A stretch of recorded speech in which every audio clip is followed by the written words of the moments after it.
आजपासून मनोज जरांगे पाटील यांचं मराठा आरक्षणासंदर्भातलं आंदोलन सुरू झालंय। मनोज जरांगे पाटील सुद्धा तेच आहेत, त्यांचा उत्साहही तोच आहे, त्याचबरोबर मराठा आंदोलक सुद्धा तेच आहेत, मागण्या सुद्धा त्याच आहेत। असं असताना मनोज जरांगे पाटील यांच्या आंदोलनात नवं काय असा प्रश्न तुम्हाला पडू शकतो। तर या आंदोलनात नेमकं नवं काय हे आम्ही शोधलंय।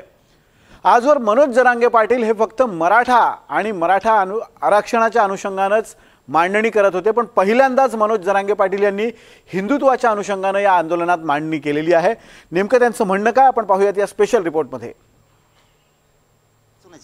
हिंदुत्ववादी आणि मग हायच त्याला काय हाय त्याच्यात काय लपून ठेवायचं? धर्म लपून रावला असती का कुठे?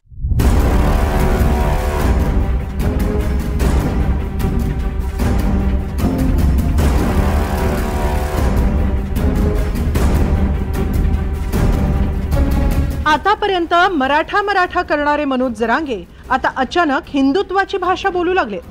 जरांगेंची गेल्या काही दिवसांतली भाषणं, पत्रकार परिषदा आणि मुलाखती पाहिल्या तर जरांगे आवर्जून हिंदुत्वाचा उल्लेख करताय। मग हायच आजच नाही पहिल्यापासूनच आहे, आज नाही पहिल्यापासूनच आहे हिंदुत्ववादी। आणि मग हायच त्याला काय हाय त्याच्यात काय लपून ठेवायचं? धर्म लपून रावला असती का कुठे? त्याला काय हाय आम्ही त्या शहानवाज हुसेन संघ होते तेव्हा जमत का? तुमचं जमतं का काही बी? पाशा पटेल लागतो तुम्हाला, ते तुमचं जमतं का? मग त्याच्यात काय धर्मासंबंधी? पाशा पटेल शेतकरी नेते आहेत, शेतकरी नेते मग नो म्हणे बोल वावर नसन घेऊन देता येईल, मग ते करीन वावर। असं कुठं निकट जोडतात का? मराठी हिंदू नाहीत का? आम्ही हिंदू असून आमच्याच सणाला आम्हाला रोखलं जातंय।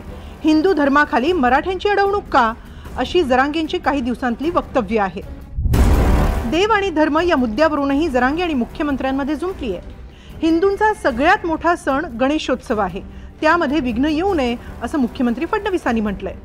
तर देवाच्या नावाखाली फडणवीस डाव साधतायत असा जरांगेंचा पलटवार आहे। असं आहे की लोकशाहीमध्ये आंदोलन करण्याचा सगळ्यांना अधिकार आहे, त्यामुळे लोकशाही पद्धतीने कोणी आंदोलन करणार असेल तर सरकार कोणाला रोखणार नाही। मात्र त्याचवेळी हिंदूंचा सगळ्यात मोठा सण हा गणेशोत्सव आहे, त्यामुळे अशा प्रकारचा हा जो सण आहे या सणात कुठलं विघ्न येऊ नये अशा प्रकारची आमची अपेक्षा आहे। इंग्रजाच्या काळात सुद्धा उपोषण रोखले नाही, देवेंद्र फडणवीसच्या काळात रोखले जाते। काय अवघड आहे? आणि पुन्हा म्हणता आम्हाला बोलता तुम्ही चुका करता। तसं आपल्याला ती रात्री कायदा माहीत झाल्यानंतर, कारण आपल्याला निकाल कधी आला मला वाटतं 3 वाजता का काय काल, आणि आम्हाला कवा निघायचं आज रात्रीत काय करायचं?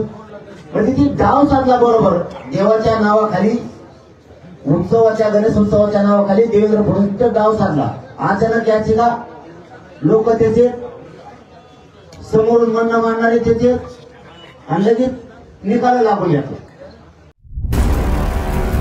भाजप हिंदुत्वाशी जोडलं गेलंय। हिंदुत्व संघ भाजप असं समीकरण रुजवण्याचा भाजपचा प्रयत्न असतो। भाजपशी लढणारा तो हिंदू विरोधी असं नरेटिव्ह सेट करण्याचाही काही भाजप नेत्यांचा प्रयत्न असतो। त्याचवेळी जरांगेंनी मराठ्याच्या आक्रमक मुद्द्याला हिंदुत्वाच्या मुद्द्याची जोड दिली आहे। आक्रमक मराठा हा हिंदुत्वनिष्ठ आहे हे ठसवण्याचा जरांगेंचा प्रयत्न दिसतोय।